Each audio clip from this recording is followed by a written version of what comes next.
Not long after, in 1785, UA President Ezra Stiles introduced a grading scale with descriptors such as optimum being the highest and perjurious being the worst. This was an early attempt to classify achievement. Moreover, the grading system we know today with letters and numbers became a thing in the 1940s. And even by 1971, only 67% of the US schools used the system. This system was created because it offered simplicity, standardizing ways to communicate complex information into a single letter. They distill complex information. Moreover, the traditional grading system is created because it offers simplicity, but this simplicity has a significant cost, as researchers Schneider and Hutz explained. In order for grades to be useful as a tool, allowing for national movement, seamless coordination, and seemingly standard communication, you have to be simple and easy to digest. Yet, this sets off a characteristic often conflicts with learning, because the outcome of learnings are inherently complicated and messy. Consequently, while grades sometimes promote learning, they often promote an entirely set of behavior. Let's think of an example. We've all heard of Albert Einstein, right? The wild-haired dude who changed the world we see today with his theories of relativity. But would you believe me that he was not an A+ student? He once failed an entrance exam. His teacher thought he was lazy and incapable, but he did not stop because of those grades. He kept questioning, exploring, and discovering.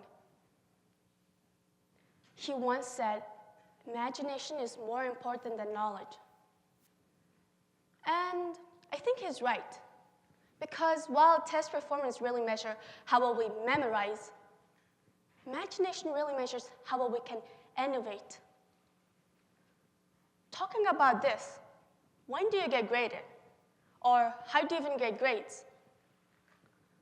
Well, in my experience, grades tend to narrow focus on test performance. And those test performance can overshadow the richer, more complex aspect of students' learning. Moreover, the traditional grading system can be prone to biases. Think about this. A student named Mark, he actively participates in his class, answers to his teacher's question, does teamwork, and etc., earning extra points.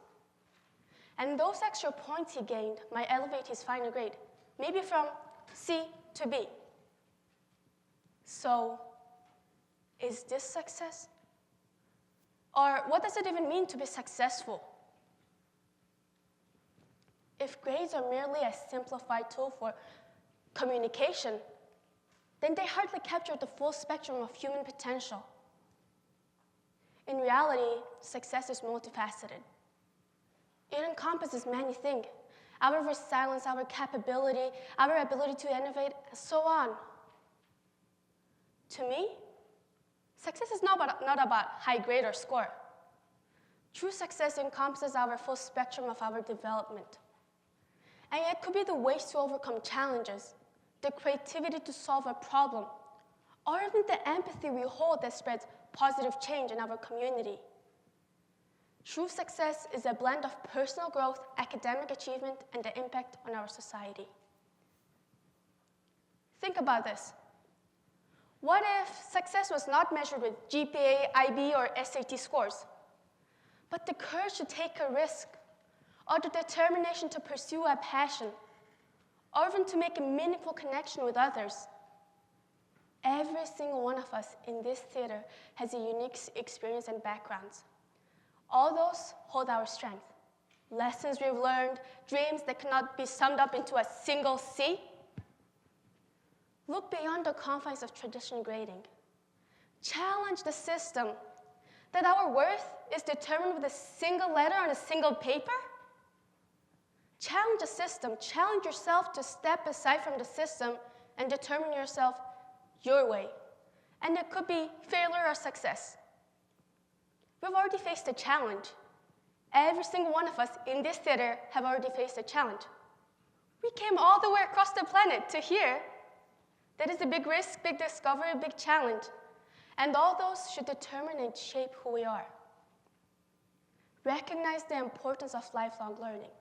where every failure is a meaningful experience in our lives, and every success is more than just a grade.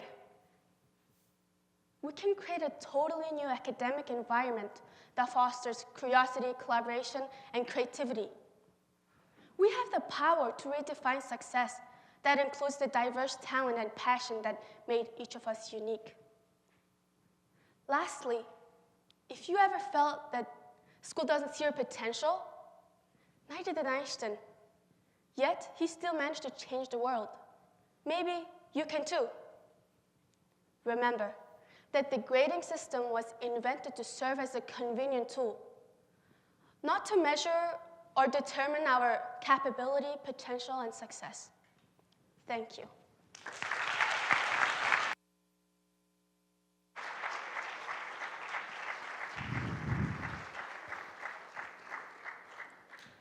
Amazing speech.